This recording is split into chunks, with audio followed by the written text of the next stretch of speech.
नमस्कार, इन खबर में आपका स्वागत है। हिमाचल और गुजरात के विधानसभा चुनाव को लेकर के चुनाव प्रचार जोर पकड़ने लगा है। हिमाचल में तो बल्कि यूं कहें कि 10 तारीख को जो है चुनाव प्रचार खत्म हो जाएगा।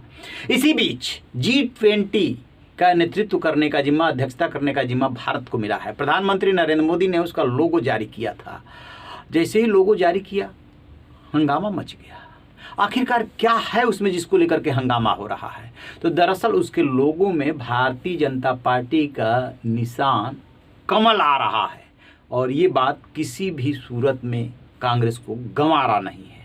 लिहाजा तत्काल जयराम रमेश ने ट्वीट दे मारा। कांग्रेस के वरिष्ठ नेता है और जो राहुल गांधी की भारत जोड़ो यात्रा चल रही है उसमें वो काफ़ी एक्टिव हैं।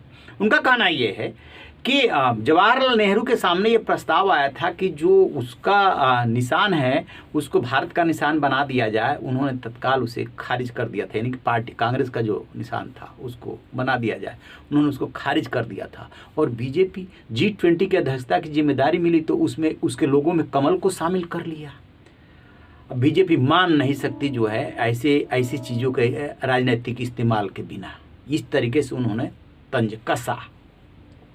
हरदीप पुरी केंद्रीय मंत्री हैं, जवाब देने के लिए सामने है। वो कह रहे हैं कि 1954 में ये पैदा हुए हैं जयराम रमेश, और इन्हें भला इतिहास क्या पता है कि 1950 में ही जो है कमल को राष्ट्रीय फूल के रूप में अपना लिया गया था।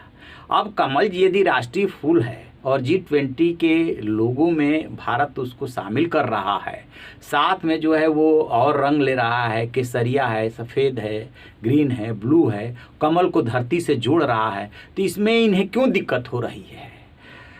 स्वाभाविक सी बात है, चुनाव का माहौल है और यदि उसमें कहीं भी कमल दिखाई देता है तो उस पर रार होगी। आपको याद है ना, जब कोरोना के दौरान अनाज बंटने लगा था उसमें PM मोदी के फोटो को लेकर के रार मची थी। ये जो राजनीतिक दल है ना, चाहे किसी सूबे के राजनेता हों, मुख्यमंत्री हों या केंद्र के नेता प्रधानमंत्री हों, जो कोई भी योजना लेकर के आते हैं तो इनकी पूरी कोशिश होती है कि किस तरीके से इसका इस्तेमाल किया जाए ताकि आम लोगों में संदेश जाए कि ये सरकार कर रही है, ये इस राज्य की सरकार कर रही है, ये केंद्र सरकार कर रही है, और उसमें अपने वोट बैंक को मजबूत करने की कोशिश होती है। जैसे कि कोरोना के दौरान फ्री का जो अनाज दिया गया उसमें केंद्र सरकार जो दे रही थी, प्रदेश भी दे रहे थे, उसका जो है बहुत ही अच्छा असर पड़ा था। जब 5 राज्यों का विधानसभा चुनाव हुआ था तो इस्तेमाल तो करते हैं ये राजनेता। और वो आता कहाँ से है? वो आता है हमारे और आपके टैक्स के पैसे से। जो भी कल्याणकारी योजना चाहे कैश में दी जाए, चाहे फ्री का अनाज दिया जाए, वो सबके टैक्स के पैसे से ही तो आता है, कोई अपनी जेब से थोड़े लगाता है। लेकिन जहाँ तक बात है G20 की अध्यक्षता का या नेतृत्व करने का, और उसमें उसका लोगो यदि प्रधानमंत्री नरेंद्र मोदी जारी करते हैं और उसमें कमल का फूल आता है तो ये इतनी बड़ी बात नहीं है। यदि राष्ट्रीय फूल के रूप में उसकी एक्सेप्टेंस है, उसको अपनाया गया है तो फिर क्या दिक्कत हो सकती है?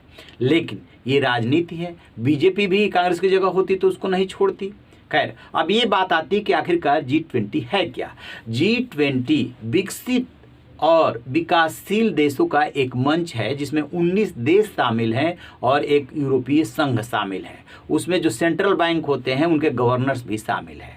किस पर्पज़ से बना? 1999 में ये बनाया गया। 2008 में इसका पहला सम्मेलन होता है और इसका मकसद है देशों के बीच में आर्थिक सहयोग, आतंकवाद, जलवायु परिवर्तन, सरीखे जो भी इस तरीके के मुद्दे हैं जो सभी देशों से जुड़े हुए हैं, उसमें एक दूसरे का सहयोग करना और इन चुनौतियों से निपटना है। क्या कि दुनिया जैसे जैसे कम्युनिकेशन के थ्रू जुड़ रही है, इसके सामने चुनौतियां जो कुछ ऐसी हैं, जैसे आतंकवाद है, जलवायु परिवर्तन है, ये क्या है? किसी एक देश की समस्या नहीं है, ये पूरी दुनिया की समस्या है। तो जो भी देशों का ग्रुप बनता है उसके सामने ये बातें इसलिए रखी जाती है कि वो भी उसमें कंट्रीब्यूट करके और समस्या का समाधान कर सकते हैं। इस मकसद से G20 बनाया गया। और इसकी खास बात ये है कि इसमें यदि अमेरिका है तो चीन भी है, चीन है तो फिर रूस भी है, भारत भी है, ऑस्ट्रेलिया भी है, वो सभी लगभग देश शामिल हैं जो विकसित या विकासशील है। तो इसका जो है सदुपयोग होना चाहिए और इसे राजनीतिक मंच नहीं बनाया जाना चाहिए। लेकिन ये दुर्भाग्य है कि चूंकि यहाँ पे चुनाव चल रहा है और उसी बीच में यदि उसके लोगों में कमल आता है तो कांग्रेस की जो शिकायत है वो तो होगी ही होगी, क्योंकि वो भी तो राजनीति कर रही है, बीजेपी भी राजनीति कर रही है। बेशक बीजेपी तर्क दे रही है कि कमल को धरती से जोड़ा गया है, लेकिन कांग्रेस को ये बात गंवारा नहीं, तो इसीलिए हो रहा है ये विवाद। रहिए ना बेखबर, देखते रहिए इन खबर। Thank you.